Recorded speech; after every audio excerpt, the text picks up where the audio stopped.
Hi, everyone. I'm just letting everybody in, spotlight myself. Hello, hello. Thanks, everyone, for joining me. All right, while I wait for everybody to come on in. Oh, we've got lots of people live today. That's wonderful. Now, because this is a lunch and learn, please feel free to eat your lunch or do whatever while you're listening. I'm going to present the content, and if you want to ask questions, please feel free to do so in the chat, and then there'll be some time also for some questions. I'll pause throughout. All right, make sure I've got everybody in here. Awesome. Now, let me grab, most of you would have gotten an email with the slides, but for those who maybe just signed in today, I'm just going to pop the link for these slides in the chat for you once I get them up here.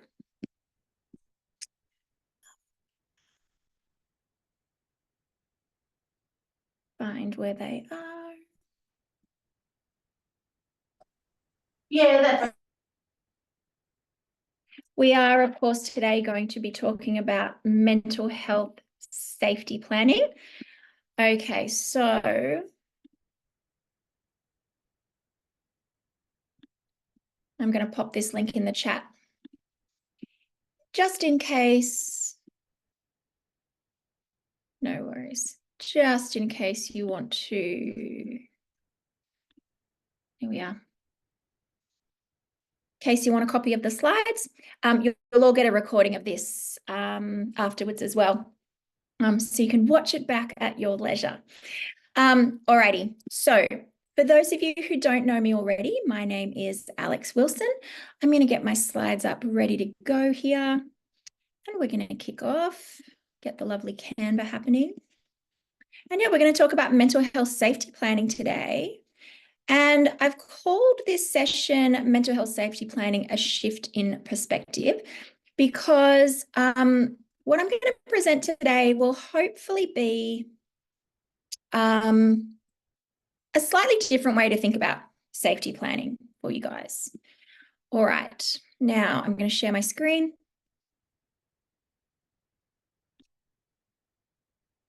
All righty. If you've got any questions or if there's any tech issues or if you can't see the slides or something, just pop it in the chat, okay? That'll pop up on my screen so I can see as we go. And if you want to pop questions in the chat as we go, then I can respond to them there as well. All right, so let's get started. Again, I'm Alex Wilson. I'm an accredited mental health social worker, and I'm the director of Mindful Recovery Services and the Central Coast DBT Centre. So I've been working in the area of complex mental health treatment for about 21 years, and me and my team really specialise in treatment for complex and risky teens and adults. So what I'm going to be talking about today comes from a dialectical behavioral therapy background, DBT. So most of you already know this, but for those that don't, DBT is considered sort of the gold standard in for complex and risky presentations. So it's a great thing for us to draw on when we're thinking about safety planning. Okay, so I'm going to first talk about traditional safety planning. So this is the sort of safety planning that we all got taught in our training. And, you know, it's the sort of generic safety planning that's done across lots of different services. Okay, so I call it traditional safety planning, but there's lots of different terms for this type of safety planning. So some people call it, you know, risk assessment, mental health first aid can include some of this traditional safety planning stuff. It used to be called contracting for safety. When I was a new grad in the emergency department, we used to call it contracting for safety. This type of traditional safety planning, and I'm going to give you an example in a minute, but this type of traditional safety planning is really reliant on crisis service intervention, right? Basically, the safety plan is if you're feeling unsafe, tell somebody, and then we'll call crisis services, right? This type of traditional safety planning was designed for one type of risk and intervention. And over the years, what I found, it does not suit everybody. And in fact, with some presentations, this type of traditional safety planning can make things a lot worse. So let's look at an example. So again, this type of traditional safety planning we're talking about is often used by frontline professionals. So we see this type of traditional safety planning with GPs, medical, professionals, things like that. Oh, okay, Natasha, no problem. I will send you the slides later. No problem. Yeah, if anyone's having trouble with the Dropbox, I'll send them out to you later. Yeah, so traditional planning, safety planning is often done by frontline workers. We see a lot of this in schools as well, which is one of the things working with schools recently prompted me to want to do this webinar, because there's a lot of safety planning stuff schools are having to do more and more so these days. But it's just not working very well. Traditional safety planning was originally designed for adults who have brief episodes of risk that resolve with short-term containment and interventions. Okay, so I'm going to talk in a little while about the different types of risk, and we actually need to have different types of safety planning depending on that risk. So a traditional safety plan looks something like this. Okay, so Bobby, right? Let's say Bobby's, a teenager. He's expressed some suicidal ideation. I need you to make a plan of what you'll do if you have suicidal or self-harm thoughts in the future. And the plan will have these things in it in a traditional safety plan. Tell a teacher or a trusted adult. Distract yourself. Like, that's it. Just distract yourself. Or call Lifeline. Go to the emergency department. And back in the day, we used to get people to sign on the bottom, right? To say, yes, I agree that if I feel suicidal, I will tell somebody, I'll try and distract myself, but then I'll call crisis service if I need to, right? That's it. That's the safety plan. So you'll see there are versions of this are still, widely used. The problem with this type of safety plan, I'm going to go into detail, but this is not good, right? We can do better than this. We know there are things that are going to be more effective than this really simplistic approach that puts all of the onus on the client, but it doesn't actually give them any new skills or strategies, right? They already know how to call Lifeline. They already know where the emergency department is. They need something more than that. Otherwise, we're just stating the obvious, which is if you feel unsafe, tell somebody. Or yeah, let's go further than that, okay? So this is the type of safety plan, this very simplistic, basic, and reliant on crisis services. This is the type of safety plan that I really want to talk about changing, right? I think we can do a better job. There are 4 key problems that I'm going to talk through in detail, just to give you an overview. The first one is that type of safety planning doesn't understand the real problem. It doesn't teach people new skills or strategies, right? It can communicate a real misunderstanding of the dilemma they're in. And it actually doesn't increase safety for a high proportion of people. There is a proportion of people that kind of safety plan is effective and appropriate, but definitely not for everybody. So let's talk about problem number 1. Traditional safety planning doesn't understand the real problem, because with a traditional safety plan like that one, that safety plan is worded in a way that suggests that the suicidality is the problem, right? Or the self-harm is the problem, that the risky behavior is the problem. The risky behavior is not the problem, it's the symptom, right? It's a symptom of something else. And in fact, the risky behavior is the person's perceived solution to the problem. So what's the real problem this person is struggling with? It's very high emotional distress, number 1. And number 2, it's a lack of skills to manage that distress, right? That's the real problem. What happens with traditional safety planning is somebody says they're feeling suicidal or they're having self-harm thoughts, and then it's like we zone in on that as if like that's what we've got to solve. Well, I've got to stop you being suicidal. I've got to stop you self-harming. And we miss the whole point, which is actually, if we deal with the distress, right, the suicidality will resolve, right? And better yet, if we give them some new skills, then we're actually going to resolve it long term. Right. So I see this a lot, and it's very, very tempting when somebody says that they're feeling suicidal or they're thinking of self-harming, that kind of like triggers anxiety in us as frontline workers. And so we're trained to just like, oh, now I've got to go into crisis mode, right? But what I would say is don't let that distract you from addressing the real problem. We actually need to figure out a way to help this person with their distress and with building skills. Okay. Let's look at Rita. So I've got just little examples here so we can see what it's like in real life. So Rita has expressed suicidal thoughts with no immediate plan to her school counsellor. The counsellor does a traditional safety plan with Rita about what she will do when she feels suicidal. So again, that plan would look like something like, well, Rita, when you feel suicidal, you're going to tell somebody, you're going to distract yourself. And then if you can't stay safe, we're going to call an ambulance, or we're going to call Lifeline, or we're going to take you to emergency, or we're going to call mum and dad to take you to emergency, right? Where in that plan are we addressing Rita's emotional distress? We're not. Right? We're acting as if the suicidality is the problem. Now, it's a problem for us, right? Which is where these plans come from.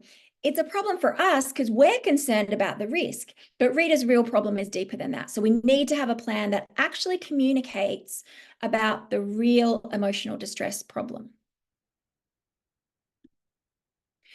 Okay, problem number 2 with those traditional safety plans. They don't teach new skills. So asking people to distract themselves is a very broad kind of thing. And sometimes I have seen plans that do have maybe some examples of distraction. And so we're moving, that's getting better. But if we don't teach people new skills, we cannot expect them to be safer or to keep themselves safe. It's just, we're setting them up for failure, right? So I'm saying, hey, don't hurt yourself, but I'm not going to teach you what to do instead, besides some vague distraction, right? So we need to understand the skills part, right? Remember, the real problem is very high distress and a lack of skills to manage that distress. So, the other thing that happens is that sometimes when we do this traditional safety planning and it doesn't work in regards to people keep having episodes, they keep presenting as risky, and we throw our hands up and go, well, why isn't it working? And why can't they just stay safe? And, it's not their fault. We haven't taught them any alternate options, right? So that's problem number 2, that we're setting people up to fail if we don't teach new skills. James here tells his GP that sometimes he has suicidal thoughts. His GP does that traditional safety plan, says who James will call when he has suicidal thoughts. Great. So what new skills are we teaching James when we do that plan? He already knows how to use a phone, so that's not new, right? Are we teaching him that Lifeline exists? He probably already knows that. Right? So we're not telling him anything in that traditional safety plan that's useful and new to him. He is stuck in a dilemma, right? Very high distress and a lack of skills. So it's not fair to just say to him, call somebody, because he's probably already tried that. He needs something else. Yeah. Now, the third problem with traditional safety planning is that it can communicate a lack of understanding or worse. So when we don't ask about the real problem, when we get distracted by the risky behavior, this can be interpreted by the person as we don't really understand what they're going through. And sometimes we don't. Again, sometimes we're so triggered and scared about the risky behavior that we really are not understanding the dilemma that they're in. When we contract and ask them for assurances, when I was taught to do that thing where they sign that piece of paper saying, I'm not going to kill myself, that was meeting my needs, that was meeting the organization's needs, but it's not meeting the client's needs. So at best, it can come across as if we don't really understand the dilemma the person is in. They actually want to stay alive because they're telling us, right? So they want to stay alive, but they don't know how. Okay, that's the dilemma. At worst, what can happen is that we can come across as actually not caring. We can come across as covering our ass. And sometimes, let's be frank, we are, right? Sometimes we are doing our safety planning from an organizational perspective to, allay liability, right? That's not our fault. That's how we're taught to do it. But clients know this, right? So they know if I do some contract and ask them to sign it, they know I'm covering my ass, right? When clients call up, the mental health line and say, oh, I'm not feeling safe. And they say, well, what do you want us to do? Go to hospital, right? They get the impression that nobody cares. And if a mental health service doesn't care, then who are they supposed to talk to? So this is really hard. We don't do this intentionally, but we need to understand how this can be perceived from the client's perspective when they're already feeling really hopeless, right? So we need to address that. Polly, for example, tells her friends that she's having urges to self-harm. Her friends tell a teacher at the school. A teacher meets with Polly. They agree on a safety plan. Again, the traditional safety plan, Polly's supposed to tell people if she's having thoughts of self-harm or suicide, and then the school's going to call an ambulance if she does, right? So how understood is Polly going to feel, right? She's told people how she's feeling, which is great. We want Polly to do that. But then she's basically been told, well, if you can't stay safe, we're going to call an ambulance. How likely do you think it is that she's going to want an ambulance called to school in front of everybody? Pretty unlikely. I mean, some people don't mind it, but a lot of people do. So probably not likely that she's going to keep telling people. So what we've done here with this plan is we've actually driven the behavior underground. We've actually made it more likely that Polly is going to stop telling people. Not what we want at all, right? We want the opposite. And the last problem with traditional safety planning is that it's really reliant on short-term crisis services, right? The end of the safety plan is go to hospital, usually, right? Crisis service. That doesn't help people build long-term emotional resilience, does it? We haven't taught them new skills. Often the interaction with crisis services, particularly if it goes on frequently over time, can start to become quite invalidating and distressing, so that distress can get worse. People can sometimes become really reliant on crisis services to stay safe. How does that help them? It doesn't, right? So we need to think about, this is Band-Aid solution stuff. We need to think about, why are we suggesting a plan that we know is not going to make things better in the long term, and it may actually make things worse, right? We need to address the issue of building emotional resilience and distress tolerance. That's what's going to get people better in the long run. That's what's going to make them less suicidal in the long run. Crisis services are sometimes necessary for containment, but when people are having numerous incidences of risky behaviors and frequent or chronic thoughts of self-harm and suicide, crisis services have very little to offer in that way. Okay.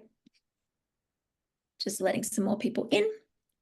Okay, so let's think about Maggie. She has had chronic suicidal thoughts since she was a teen. She's now in her 40s. She's well known to the acute care team, the community mental health team, it's called in other areas. They have a traditional safety plan on file, tells her to distract herself when she feels suicidal. Great. How is Maggie's mental health going to improve over time with that plan? Is it teaching her a ton of new skills? Is it encouraging her to use those skills as opposed to crisis services? No, not really. It's saying, do this, and if you can't, then go to hospital, right? It's really not helping in the long term. And again, Maggie's probably tried that already. Given that she's in her 40s, she's probably tried some distraction, right? It's not working, so she needs something else. Okay, so we need to understand that there are individual factors that determine what kind of safety planning we need to do with people, okay? Some people may respond better to that traditional safety planning, which is very simple and brief. which is basically, if you can't stay safe, tell somebody and we will engage crisis services, okay? The factors that increase the likelihood that a traditional safety plan works is if the person is having an episode of risk that is out of character for them. Okay, they haven't felt this way before, or it's not very often. And they're saying, like, if this client says to me, Alex, I'm feeling really suicidal. I've never felt this way before. This is so out of character for me. Alarm bells go off for me that we may be dealing with something like a major depressive episode or something like that, that does require acute containment, assessment, and medical intervention, right? That can work well for that kind of person. Yeah. However, there's lots of clients that we see, right, that we do safety planning with that don't fit that actually have more chronic risk issues. So if you've got a client who has chronic or repeated risky urges, so they've been suicidal for a long time on and off, or they've had plenty of attempts, or they've had lots of hospital presentations or lots of self-harm, that type of traditional safety plan where they go to hospital is far less likely to be helpful. Okay, so we need to define here the difference between chronic and acute, right? So, and chronic people can be acute, but if this is not a new thing for them, then we need to, again, look at the deeper issues and find a long-term solution. If this is the first episode, then great, you know, maybe crisis services are going to work, but not for the people where this has been going on for a while. Kids, teens, and younger adults, okay? Traditional safety planning, again, because it relies so heavily on crisis services, for kids and teens and younger adults, that can be a really difficult process for them to go through, is the emergency department and all those crisis services. It can sometimes not have great outcomes. So again, if I'm working with a young person who says, oh, look, I've been self-harming now for quite a while, I'm going to want to look at some other ways to safety plan that don't rely on crisis services. People with complex mental health issues, so multiple diagnoses, people with lots of services involved. Again, these presentations tend to suggest that this is not a new risk that's out of character, that requires, you know, assessment and treatment. They're already getting the treatment, right? There's no kind of like medication that's going to fix this, right, in the next few days. So we need to look at a better, more in-depth solution for these people. And chronic conditions, so ASD, BPD, complex PTSD, people with these sorts of conditions are more likely to have risky behaviors that are chronic in nature and really benefit from skills training to build that long-term emotional resilience. Okay, because again, if you have somebody with, say, a major depressive episode, we just need to get them through that episode, right? Get them on the right medication, etc., and that risk will pass. When we're dealing with people with chronic conditions such as ASD, BPD, PTSD, these are not conditions that are going to resolve with medication and then, okay, we're smooth sailing. They're going to need to build skills to keep them alive long-term and to build a life that feels worth living for them, right? So very different. So I'm going to suggest to you an alternative, which is, rather than a traditional safety plan, a skills-focused safety plan. Okay, so this type of safety plan is very, very skills heavy, and the entire focus of the plan is to prompt and reinforce and validate alternate skill use, right? Rather than reliance on crisis services. In this type of plan, crisis services are the absolute last resort, right? When we've really tried everything else. So I'm going to go through these steps in detail, but just to give you an overview, first of all, I'm going to want to understand the real problem, okay? I'm going to need to validate emotions, and I can do that without validating problematic behavior, but I want the client to feel like I get it. I get the dilemma that they're in. I need to make a plan to teach them new skills, right? We're going to talk about different ways to do that. I need to write a plan for the client to use and ways to then reinforce that. We're going to come up with what I call a plan B, which is if the client just refuses to use their plan for some reason, what are we going to do? Identify who needs to have a copy of the plan, and then really prompt and validate the use of that plan. So I'm going to go through these in detail. So step number one, okay, the first thing we need to do from this alternate perspective is ask about the distress, okay? So we're going to not get distracted by the scary things that the client is saying. We're going to ask about the feelings and the distress. Okay, so you sound really overwhelmed, right? Sounds like distress is really high for you at the moment. Tell me more about that. Okay, so you see that I'm going below the behaviors and I'm really trying to communicate about the real problem. Help me understand what's feeling unbearable at the moment. Okay, now people in crisis are going to struggle to often put words and description about what's happening, but we're still going to ask, okay, and see what they can do. Or something like, I want to help. Tell me what's more about what's going on for you right now. So instead of going straight into my suicide risk assessment, do you have a plan? Do you have access to means? Da da da da da da. Right now, those things are important, but first, like I want to ask about like, okay, tell me more. What's happening? Right? Go underneath those behaviors, and let's really target the problem. Step number 2. Okay, so there's someone in the chat here. No worries. So number 2, and I just have to move my screen so I can see it, move my little box here. There we go. Validate the emotions without validating problematic behaviors. Okay, so again, don't get distracted by the behaviors. They're just the symptom. Focus on the feelings. What is the kernel of truth for this person right now? Okay. So we do this in DBT a lot, where we try and find that kernel of truth. We try and understand that other perspective. I don't have to agree with it. I would never agree that somebody should harm themselves, that that's a great solution. Of course, I'm not going to agree with that. However, the kernel of truth for that person is that they're overwhelmed and they're out of ideas. Okay, they don't know what else to do. So I could say things like, I can hear you're feeling really overwhelmed. That actually makes sense given what you've said you've been going through lately. I'm validating, right?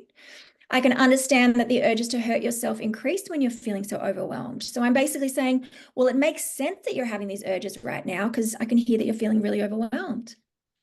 It sounds like you're really having a tough time, right? These are simple statements. And what I'm doing is, again, I'm not getting distracted by the behaviors, right? I'm validating what's happening. If I have a client who walks into my office and says, oh, Alex, I self-harmed this week and I feel really bad about it, da, da, da. I'm not going to say self-harm is a great idea, but I'm going to say, well, tell me what happened. And they're going to tell me all the things that contributed to the distress. And I'm going to say something like, all right, well, that makes sense why your urges to self-harm went up because distress went up, right?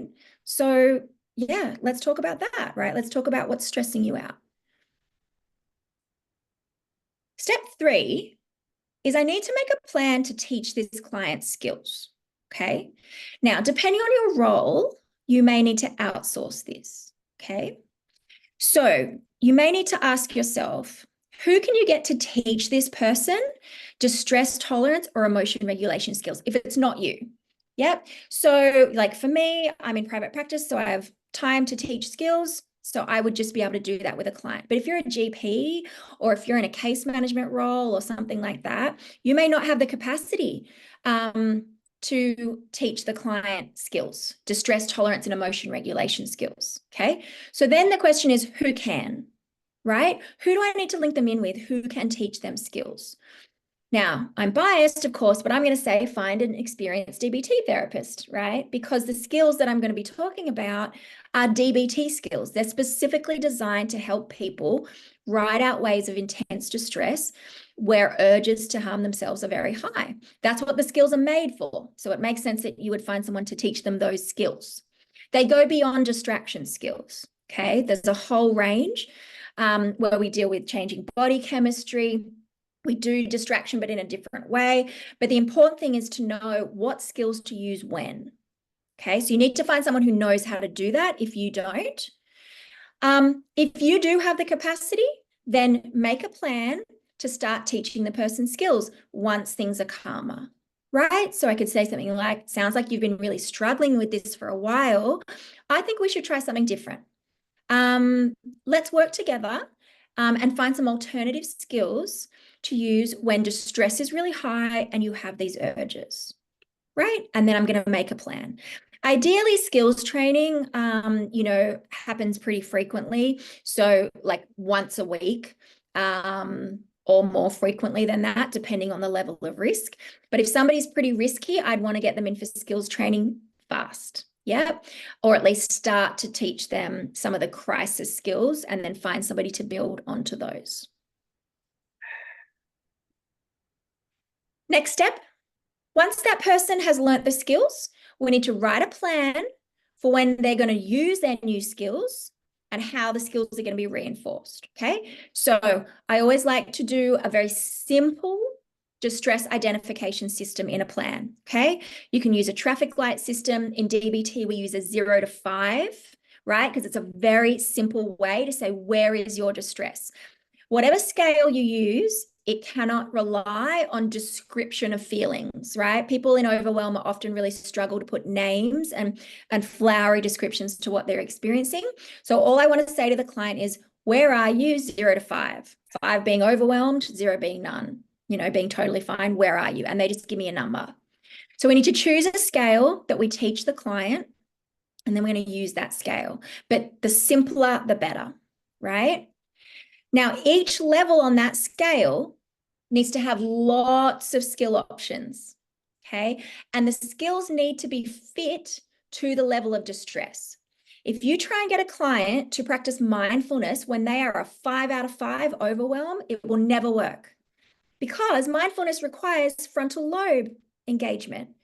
When we are 4s and 5s on our distress scale, right, when we've gone into our fight, flight, freeze mode, frontal lobe is offline, right? All of those cognitive skills are gone. People cannot access them when they're there. So at the highest level of distress, we need to find skills that change body chemistry quick, right? That get the amygdala, the fight flight, to settle down and the frontal lobe to re-engage. Then we can go into more fancy skills. But that top part of the distress curve, that overwhelm, that's the hardest part to get through. So we need to give some body skills there, right? And we need to give as many skills as possible, so that if the client's like, well, I can't do that skill, or it's not working, I have another one and another one and another one and another one. Okay. The skills need to be appropriate for a range of settings. So if I'm doing a safety plan for somebody who gets distressed at school, I need to have skills that they can use at school. These are going to be different perhaps to skills they use at home. Now we're going to put them all on the plan, but I need to make sure there's enough that they can use at school. What if they don't have their phone? What other options are there, right? Are they allowed to leave class? What will the school allow? We need to think about all of those things. And the skills need to be written in the person's own words, and they need to be really familiar with them. There is no point me handing a set of skills, a list of skills to a client and saying, do these when you're distressed. That's not going to work. We need to have taught them the skills, and we need to get them to write their list of skills with help, right? So that when they look at them, they're like, oh yeah, I remember these, boom, boom, boom, boom, boom. Okay, so they have ownership, they know what these skills are, and they're in a language that they understand, right? Now, the next step, once we've got that skills plan, okay, so we've got a nice, easy scale that we're using, we've got lots and lots of skills in their own words that they've learnt. The next step we need to do is we need to have our plan B. What if the client refuses to try these skills, right? Because this happens sometimes. So let's take an example. Let's say that I've made a safety plan for a client who's at school, and they go into overwhelm at school and they are just not playing ball. They will not even try any skill on their list. Then what's going to happen? We're going to have a plan B that the client is aware of, that they're agreeable to, and that's going to be enacted in a very matter-of-fact way. Okay, so if the client, after plenty of time and prompting and validation and encouragement, is refusing to try any skills, then we're going to have a plan B. Be careful about secondary gains here. A plan B should not be, I'm going to call mum to come and pick you up. Okay, that is a secondary gain for somebody who wants to get out of school to feel less distressed. Okay, we're going to make it worse. A plan B is usually a very matter-of-fact crisis response. It'd usually be, all right, well, if you're not going to try skills after lots of encouragement and validation and us encouraging, then we're just going to have to call an ambulance to take you to the emergency department. Okay. And then when we do that, we're going to be very matter of fact, not punitive, but very matter of fact of this is just what needs to happen now. Okay. So we have that, we discuss that with the client prior, so they're aware that that is what they've agreed to if they won't try any skills. Now, it's very rare that a client won't try anything. Yeah. It sometimes takes a little bit of prompting of like, they're like, I don't want to do that skill, or I don't want to do that one. All right, well, how about the next one or the next one? Or they might say things like, well, yeah, I don't want to, that doesn't work for me. Well, let's just do it anyways. Let's try it anyways. What we're actually doing with a lot of the skills is we're buying time.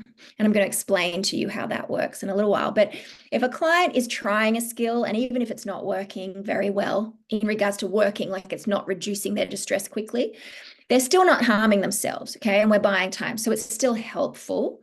We know the crisis will pass. If we give it enough time, the crisis will pass. It's so often that I see like students, they go into crisis, mum or dad gets called, they go home. Within 2 hours, the crisis has passed, but now they've been pulled out of school. They can't go back to school until they get a letter from the psychiatrist. The whole kerfuffle's happened. If we could have just bought some time, we could have rode that out, right? So a lot of it is about buying time. And that's why we want to have lots and lots and lots of skills available, because we're going to start at the top of our skills list and we're going to work our way down. And if we get to the bottom and the client is still highly distressed, we're just going to start at the top again. Okay. The distress will pass given enough time, but we need to buy that time sometimes.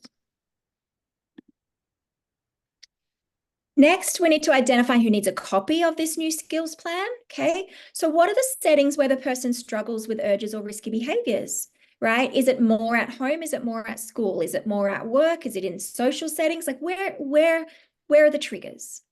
And then who are the key people who have regular contact? They have an established relationship and they can help, prompt this plan.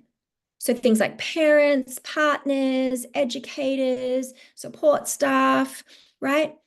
But we want it to be people who are able and willing to give that validation and that time to encourage and prompt skill use, right?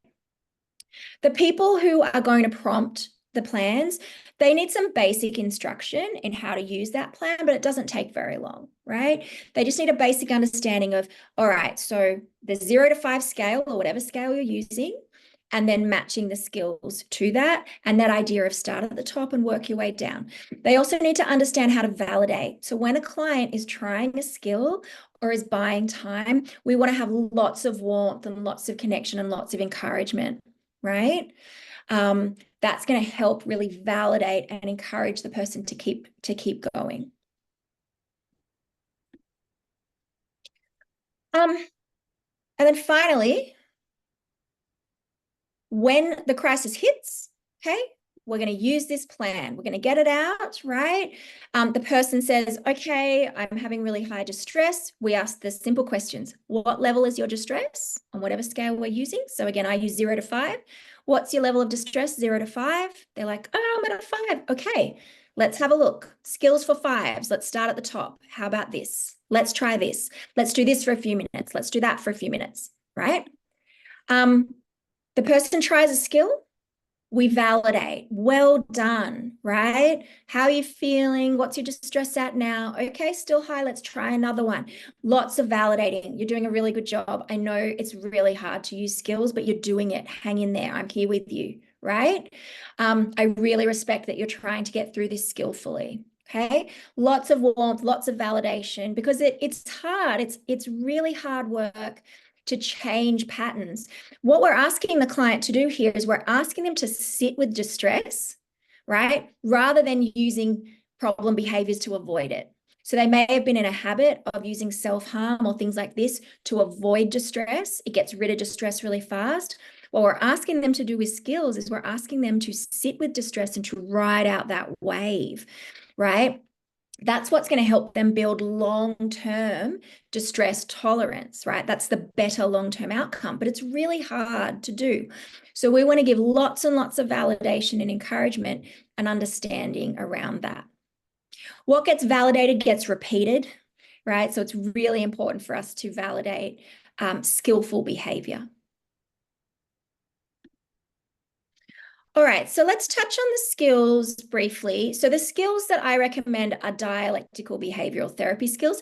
Again, because they've been studied extensively for suicidal and self-harm behaviors, they've been shown to be really effective, really strong evidence base, right? So we can say this is an evidence-based approach, right? Particularly for chronic and complex presentations. Again, different than somebody who rocks up and says, I'm feeling suicidal. It's the first time in my life. Okay. I wouldn't do this with them. I'd be like, maybe we need to get the crisis team involved. Okay. But this is for the person who's been struggling with this for a while. So when we're teaching skills, right, we are balancing these ideas of acceptance and change. We're accepting where the person is and that it's really hard and it's really distressing. And we're asking them to push for change that's going to help in the long term. So we're doing lots of validating, but we're also doing a little bit of pushing, right? And that balance is important. How we teach skills affects engagement, willingness, and the efficacy. So again, if you don't have the capacity to teach DBT skills, find someone who does, because how the skills are taught, there's a way to teach them which increases the likelihood that that person is going to use them and is going to have willingness in their plan to use them. Again, this isn't about handing someone a piece of paper and saying, here are the skills, do them. That's not going to work. We teach the skills in the context of a therapeutic relationship, right? That's really important to get buy-in from people because again, we're asking them to experience some distress without avoiding it. Why would they say yes to that? We need to really have, a good interaction to get them to agree. So how the skills are taught is important. So 2 options. Okay, so professionals that might consider upskilling in DBT. So if you're not already trained in DBT, should you consider training up so that you can teach skills? Here are some professionals that I think would be really well placed to teach skills. So school counselors, wellbeing support staff in schools, depending a little bit on timetables and demands, right? It does take time. So you need to be able to sit down with a client and spend, 45 minutes or an hour teaching skills, maybe, for 3 or 4 sessions in order to do that. Community mental health teams might have the capacity as they're working with people to teach them skills. Allied health providers who regularly work with people with mental health issues, particularly chronic mental health issues. Having some DBT skills that you can teach might be great. Add to your toolkit. Case managers or caseworkers. Again, if you're working with the same clients regularly, then you might be really well placed because you have that relationship to teach them some skills. And look, anyone who regularly interacts with people who have mental health issues and has the time and the capacity to engage in skills training. It does take a number of sessions. Again, I would say a minimum of 3 to 4 sessions that are about an hour long in order to really teach skills in order to do a safety plan. So if you're a professional that has that kind of capacity and you work with mental health, then upskilling in DBT skills might be a really good idea. And again, you don't have to know everything about DBT. You just need to learn that we call them distress tolerance skills. You just need to learn those basically around how to teach them and some key attitudes and assumptions in DBT that we bring to that training. Now, what if you don't have the capacity? That's cool. Refer out, right? So people like GPs, brief intervention professionals, ED and acute service staff. And if in your role, you just have really limited time to teach these skills, or even if you're like, oh, I don't think it's my bag, right? That's cool. Refer out, right? Refer out to people who are trained in DBT, who know how to teach these skills and can do that groundwork. And then they can liaise with you, right? Again, if you're a key professional, then they can liaise with you in getting that safety plan out there too. Now, this is the distress curve. This is a really important concept when we're talking about skills planning. So basically what we want to understand is that on this axis here, we have distress, right, that goes up. And then on the bottom, we have time. Distress goes in a curve, like all emotions, right? Goes up, reaches a point, comes back down. Distress will always pass given enough time. Okay. Now, some people have what we call a slow return to baseline, where they go up, their distress stays up for longer, and it takes them a long time to come back down. But even if they do have a slow return to baseline, given enough time, distress will come down. Emotions never stay the same forever, right? Ups and downs, ups and downs, ups and downs.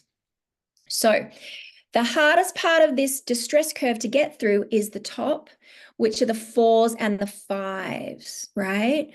So this is where our fight, flight, freeze response starts to kick in. This is where we start to hit overwhelm. This is where we start to not be able to think straight. And this is where we have the strongest urges to engage in problem behaviors, right? So if someone's telling you that they're feeling suicidal or they're having self-harm urges, you can probably assume they're up at their 4 or their 5. Now, as I said, I don't want to prompt something like mindfulness when a client's at a 5. It's not going to work. So the difference here is matching the skill with the distress level. So in DBT terms, we've got up here in red skills that we prompt when people are at that crisis point. So we've got tip skills, which change body chemistry. There's 4 of those. We've got skillful distraction. A skillful distraction list should be very long, right? So lots and lots of different ways the client can engage in distraction, usually after they've used a tip skill. So first we get them to change their body chemistry, then we do a bit of distraction, and hopefully we start to see them come down the other side of this curve. We can then prompt things like pros and cons is a skill in DBT that we sometimes use. Self-soothing can be appropriate here. Again, if I ask my client to self-soothe when they're at a 5, it's going to be impossible for them to do that.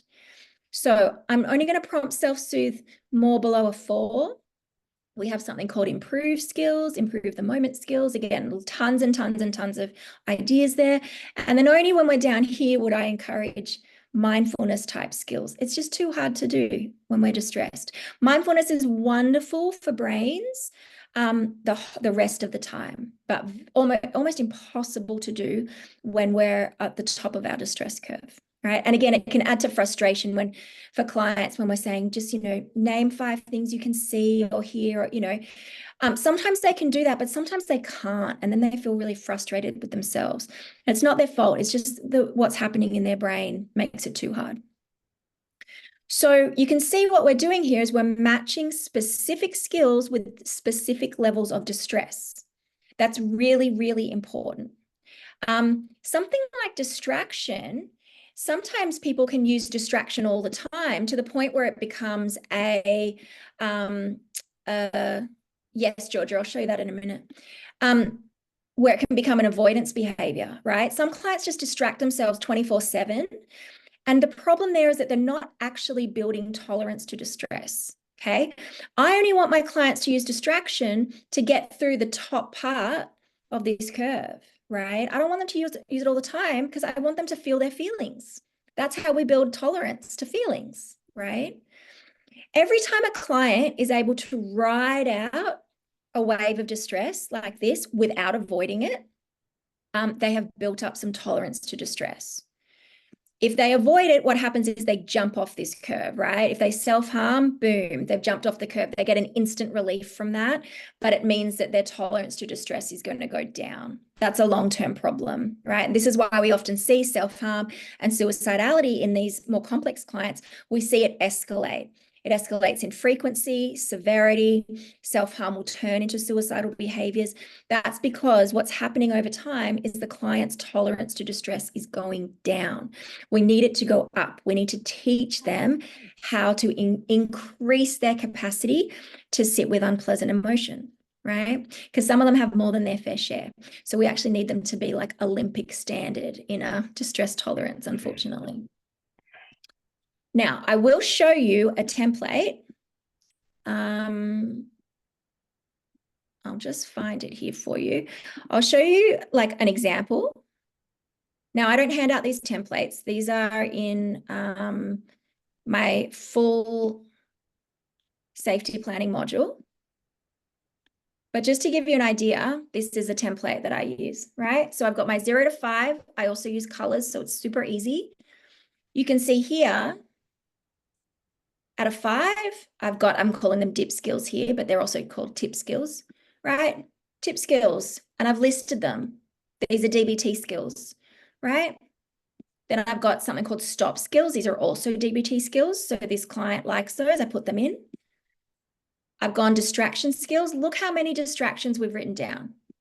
All different categories, right? Again, this is in the full DBT training. Then we're going down to our 3s and 4s. We've got pros and cons. We've got self-soothing. Again, lots of ideas. And then we're going down to improve skills, lots and lots of ideas. So you can see the difference. And then I just threw in the green ones for fun. But green we don't really need to help there, right? The client's doing okay. You can see how if I get the client to start at the top of this list, this is going to take us a long time. Even if some of these skills can't be done right now, it's going to take them a long time to get through this with me prompting them. Okay, the distress is going to pass.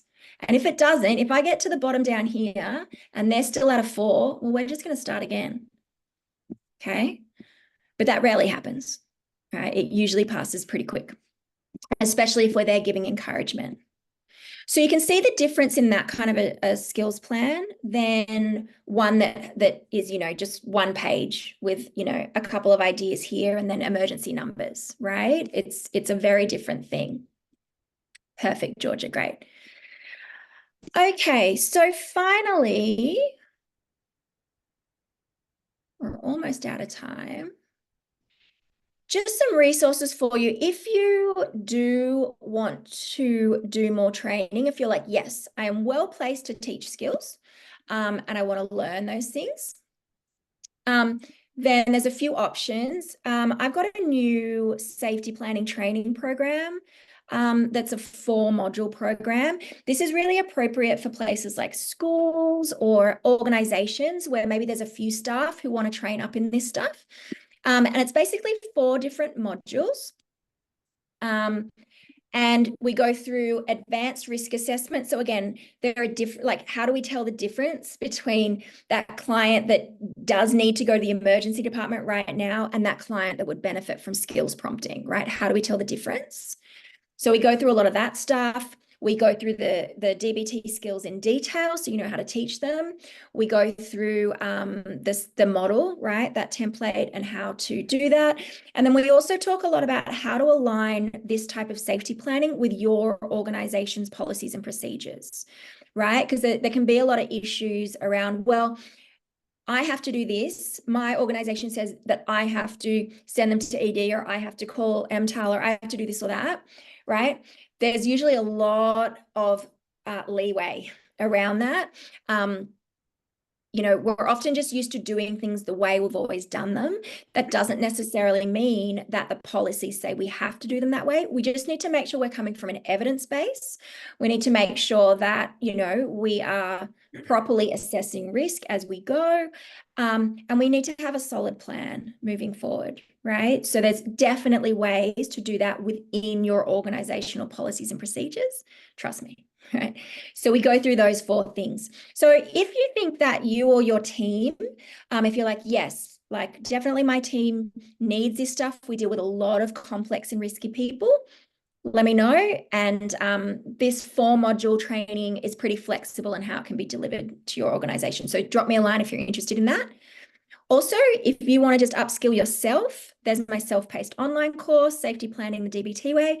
It goes through all the skills. It's basically me on video teaching you all the skills. You get the templates, all that sort of stuff. And for any of you GPs out there, we've got a nice free GP package, which has some of this stuff in it as well, which is worth a read. We also do individual and group supervision. If you guys are working with more complex clients, what we know is that working with complex and risky clients means that professionals need a lot of support around that, right?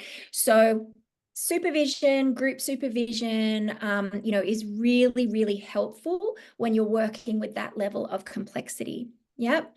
And I know more and more of us are in this, particularly those who work with young people. I know we're seeing really high levels of complexity and risk coming through. So we also have that kind of support if you're interested. So there are a couple of links there for you. All right. So I have a few minutes left for questions, comments, things like that. So feel free. You can either take yourself off mute or pop in the chat. Any questions, concerns, niggles, any like yeah, buts? I'd love to hear while we have just a few minutes left together.